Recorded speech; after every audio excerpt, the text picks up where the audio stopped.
stopping giving until you feel drained. Now, they actually go hand in hand. If you are an overgiver, then you will feel drained. Now, overgiving isn't about the amount that you give, it's about the place that you give from. So this is a very important lesson. If you are someone that you just want to receive more, if you find that you're people pleasing, and you end up feeling resentful, you find that you end up in power dynamics where people are giving less than you and you don't understand why, where other people seem to be receiving and you're not receiving as much as they are. Even if you're already receiving a lot, maybe there's a part of you that's just wondering, why are certain things not working out for you? Maybe one area of your life is going amazing, but another area of your life is suffering. Now, the reason why I'm coming on live today is because I just did an amazing client session and we've been working together for a while, and every session you do is like digging in a mine to get those deep opals or the veins of gold. And today was the biggest jackpot of gold. We reached this deep trauma ball, a quantum knot. So I'll explain what a quantum knot is. They're the programs that run in your system. They're your subconscious programs, except when you think of it as a quantum knot, you understand that we create thoughts, right? We have thoughts which create thought forms. And then these thought forms cluster up in your body when they are from a negative place. They literally get stuck in your body. Okay. And so this is why with my clients over the last decade and a half, since I've been helping people around the world do this, every single person, even the ones that come to me that aren't sure they have any issues, then you have even more issues than you realize because your problems are unconscious because you don't want to look at them. And that is even worse because then they're in control and they get projected out onto others, and people reflect back to you your insecurities, your mistrust, your pain, your fear, your shame, and people reflect drama back onto you. So it's really important not to think that you don't have any issues. Otherwise, you'd be like literally an ascended master made out of light. You wouldn't have this human form and this human body. So even by default, it means we do all have issues. Now, that doesn't mean that you dwell in them all the time. You have to do constant healing before you can ever do anything. No, I don't prescribe to that as well. In fact, my method for everything that I've done in my life when it comes to creating my business and showing up online, because I used to have massive fears of being on camera. Like I used to freeze, guys. I used to freeze. Like I couldn't even talk to you like this at all. I was so terrified what people thought in so many different ways in all areas. And hello, gorgeous.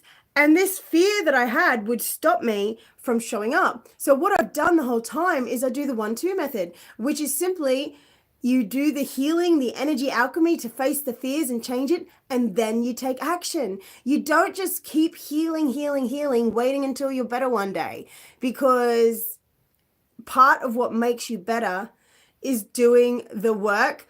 Well, no, I floated down from heaven. Wait, fell from heaven means you're a fallen angel. But thank you. Okay, so here's the thing. When you just keep healing, thinking that you have to wait to be fully healed, it's not going to happen, because part of being fully healed, or part of being healed, is being able to show up when you don't feel confident, when you don't feel good all the time, is being able to show up even with the fear. So when you use my emotional alchemy, which, as I said, I've been sharing with people around the world for almost 15 years now, the last decade and a half, since I had to do it, because I had extreme PTSD, social anxiety. I even had this lung disease that culminated and almost killed me that I healed naturally. So here's the thing. Well, that's not actually true, Mick Swagger. Yes, the truth is that we can create things just with our minds.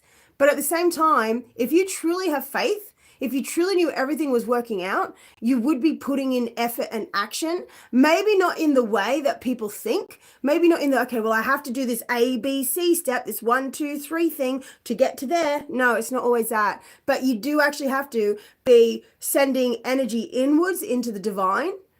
And then you culminate and you create all this energy within you. And then you have to send it out in a laser focus into some effort and action. Now, it doesn't have to be effort and action that people think. It doesn't have to be that strategy that they say you have to do.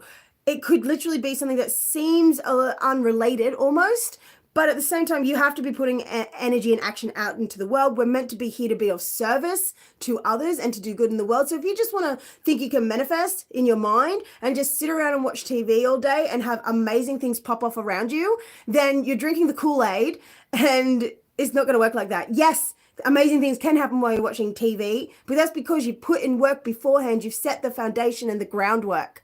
Yes? So the accent is healing me right now. Well, it's from multiple places all around the world. Okay, so I really want to talk to you today about receiving. This is so important, and how this is really key, okay? When it comes to receiving, if you feel like it's not safe to receive because you might have a secret unconscious block that you don't know on the surface, you might even say that you think you don't have it. This is why you need to do the energy alchemy and dive deep within you. If you have a belief that in order to receive, you're going to have to give something, and that something that you give might be something that you don't want to do, then you're going to have a block to receiving. But because you have that belief, you're also already going to be doing things that you don't want to do.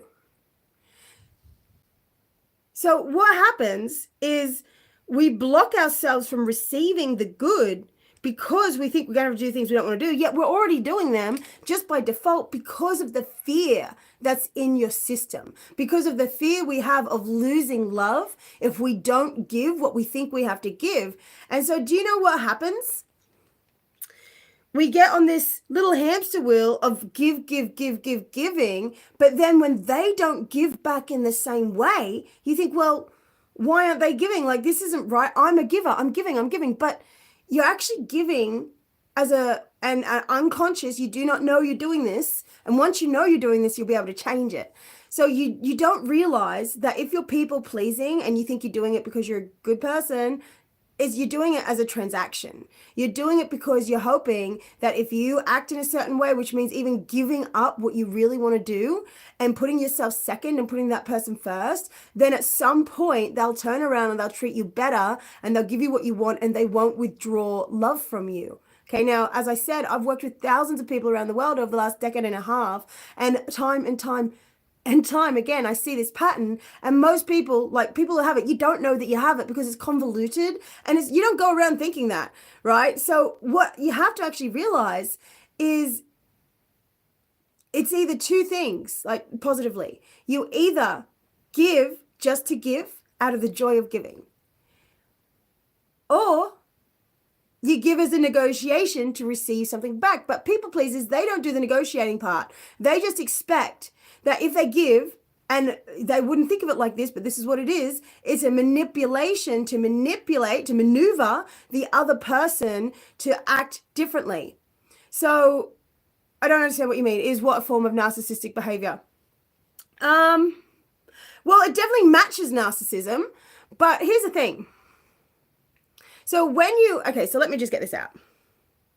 So what people pleasers do, and this is why they attract narcissists, and I think narcissism is actually a spectrum as well. You don't have to have full narcissistic personality disorder to have narcissistic traits, but that's not really what I'm talking about. Okay, so what I'm talking about here is that when you give, thinking deep inside that if you give this, then you'll get something in the future. And if you don't, then you lose the love. So you have fear of saying no. And you don't think of this consciously. It's just a feeling. It just propels your behavior, and you just like, it puppets you.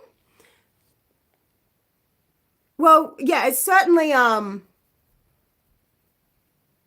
it may be, but it certainly matches narcissism. They are two sides of the same coin. So giving with a subconscious expectation of getting something in return, it's probably why they go together, like the empath people pleaser and the narcissisms. They go together as two sides of the same coin, because people pleasers and empaths who are like all like they're like, oh, I'm so sensitive, I'm an empath, I feel everyone's feelings. Well, no, yes, but you have that gift, but at the same time, you are so as a people pleaser and empath, you're so hyper aware of everyone else's feelings, but you're actually projecting your own expectation of what their feelings will be. So you're actually drawing those feelings out of them as well.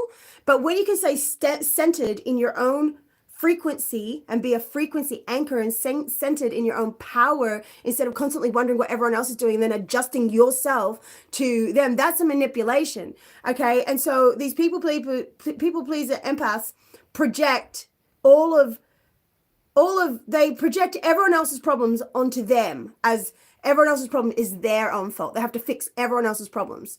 And so narcissists are the exact mirror reflection of that, where narcissists, they have so much shame at the idea of not being worthy. And of course, the reverse does too. But in this case, narcissists' shame is so deep that they cannot look at any part of them that might not be perfect, which they're clearly not, but they have this facade because they can't look at it. And so every single thing that somebody else does wrong, everything that the narcissist does, they project it out onto the other person as their fault. Whereas the empath people pleaser projects all the other people's problems onto themselves. That's why they go together so well, right? Oh, thank you. Thank you for saying. So the key to receiving is realizing that it's okay. It's okay to want to negotiate for something. It actually is. And yes, it's also okay and it's wonderful, obviously, to be giving out of the joy of your own heart. But the problem is when it becomes this unconscious manipulation, which it started when you were a child. So give yourself some grace because you're also human and we all have different flavors of issues. Like just like ice creams, like there are different ice cream flavors, there are different flavors of issues and we all have them. So then it comes down to releasing the arrogance we have about, I cannot believe that I have this issue. It's like, yeah, of course you do. We're human. We all have issues and we're here to transcend them. And so when you bring it conscious, that you realize that you're the one, as a people pleaser, if you are, you're the one taking advantage of yourself. No one is taking advantage of you, but you're taking advantage of you by saying, yes, I will give you this, with a smile on your face, and then upset when they just didn't take it freely and they just assume that you love giving. But in your framework, you're like, but people who love each other do things for each other. And it's like, yes, except when it comes to the people pleaser empath framework, because of how they experienced it as a child, it didn't even have to be told to them. They just saw that you sacrifice yourself in an unhealthy way, where you do things you don't want to do, where you drain yourself, where you're like, I really don't want to do it, but okay, I'll do it because you want me to. Well, that doesn't help anyone. That just ends up making everyone miserable. Instead, you have to be able to stand in your sacred no and be like, I love you, but I'm not going to do that. But people pleaser empaths can't do that. Well, they technically can when you go on the path, but in that moment, they feel like they can't do that because they have such a strong feeling, a strong program, which has beliefs underneath it. And so the nervous system seizes up or propels them forward to do the thing, to please. Because if they don't, they feel like they're going to lose their love. They're going to get the person angry. Whatever happened to them as a child is what they expect will happen to them again. So it's like setting yourself up for disappointment in order to have something to complain about later. It does actually do that. But what they hope is they secretly hope that the person will do it. But yet they probably have an expectation somewhere as well that they won't. And yeah, they do end up complaining about it but it's because they're sacrificing themselves. You can do so much for someone that you want to do. You can find things that you want to do for people. But if it's going to literally drain you, then you know what happens? This dynamic with people pleasers, empaths, and I'm sure, who are in relationships with narcissists or with anyone, they go ahead and they expect the other person to also deplete themselves, drain themselves, and to do things for the people pleaser because the people pleaser just drained and depleted themselves. So they're expecting everyone to fill them up because they drained themselves to fill the other person up because they don't know another way. So I'm here to tell you the other way. The other way is really, as I just already said, is to stand in your sacred no and not have fear of losing the love. Now, this is an alchemical process. Yes, you can do it the long way, and you have to also do it the long way, where you look at it, where you notice your behavior, you catch it, you go, oh, well, that didn't work. Let's try this instead. You do that other thing, then it goes wrong again, and then you look at it and you go, okay, well, I could try this instead. And I've done that all my life so I'm 43 now. So since I was 22 is when I started learning how to learn. I started learning how to learn from my experience, analyzing all of my behavior and saying, oh, wait, how did I create this? Okay, I created by that. Oh, and then they did this. And then I just started workshopping it through every experience and with many mixed results. But eventually I just kept learning and growing and ascending and waking up. And so, what was I talking about? Okay, so the empath, oh yeah, the draining everyone. But instead, what happens is when you can stand, and I say a sacred no, because there's no drama to it. There's no charge. There's no negativity. It's just a simple, neutral no.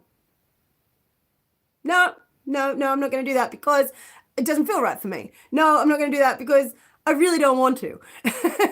And when you give the other permission to also not do it, if they really don't want to, if it really isn't right for them, or if it just isn't right for them, then the resources will come through you to get your own needs met without needing the other person to deplete themselves. But because you're using your sacred no and your excited yes, so either just it's a neutral no, or it's because you really feel drawn to do it. It's like a yes, it feels right. It doesn't have to be a bubbly energy of excitement, but at the same time, it can be.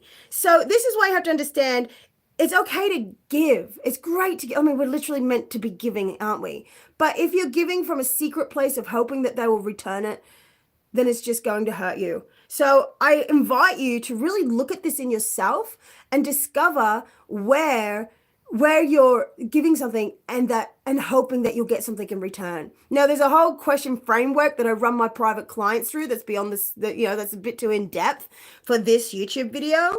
And if you do want to do further work to actually process the quantum knots that are stuck in your system, the actual programs that impel you to people please, or impel you to literally resist, or like resist your goals, or to work and not rest, or that you want to manifest money, or literally anything that's going to help you move forward in your life and be the person you want to be, then I do offer 3-month one-to-one coaching. It's for accomplished entrepreneurs or people with careers who actually are already got something going, because I'm not here to motivate you. You have to already be motivated to work with me, because my work is for the winners. You don't have to always feel like a winner, but it is for someone that is willing to put in the work, because you do actually have to face your feelings, sit with them, find the pain, and then I'll teach you how to do that, and I'll teach you how to transmute them, how to change your heavy need to please or to resist or to resent or to be jealous or whatever the feelings are coming up. We just transmute them all, and my work is so effective. People tell me, multiple people tell me that I unlock the human soul, which I really do, because I transmute it from fear and love. My grandma always said to tell a person no, and you'll see how they truly feel about you. Yes, absolutely. Oh my God, very wise. Give, but not in vain. Yeah, so that's so true. So you can only really know a person until you can only really know a person when you tell them no, when they don't get what they want, when things go difficult for them. Okay, but especially when you tell them no and they don't get what they want. They can be nice as pie and you can think you're in love with them, because, if you don't know the real them, and then you turn out that they're just going to get volatile when you say no or when things don't go wrong, then that's a really hard person to love. And do you really want to be with someone like that, Okay, so this has been my message today. If this has helped you, please share. Make sure you subscribe to my channel and give me a like. Thank you for those of you here live. Thank you so much for commenting and being a part of this. I'm Kai Clifford. I'm your spiritual guide and energy alchemist. I'm also on Facebook, Instagram, TikTok, and you can read my Healers ebook for free at Spiritual Success Journey. Let's start it again. At spiritualsuccessjourney.com/healers ebook. So feel free to send me a message if you want me to recommend any free content for you. I do have plenty of that. Plus I also have home study programs which are more targeted for such as to release social anxiety. I've got the full body system reset called the Divine Chakra Cleanse. And I also have a Quantum Keys program that just launched live right now, which is an initiation into your higher self. So you can raise your financial set point, get out online and be visible, be your real self, your true self, and heal your emotions and manifest in the process. At the moment, that is still open for enrollment. So feel free to reach out with any questions. Okay, gorgeouses, thank you for being here. And thank you for those who shared. Okay. Bum, bum, bum. Whoop. Bye.